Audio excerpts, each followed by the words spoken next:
கிருஷ்ண ஜெயந்தி அப்படின்னாலே ஒன்றும் பண்ண முடியலன்னாலும் வெண்ணெய் கல்கண்டு அது மாத்திரம் வச்சா போரும்பா.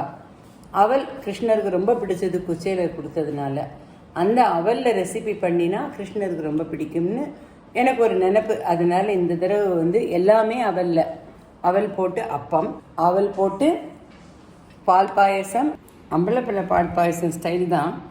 எங்கள் அம்மா யூஸ்வலாக திரட்டி பால் பண்ணுவா. திரட்டி பால் இல்லாத எங்களுக்கு கிருஷ்ண ஜெயந்தி கிடையாது.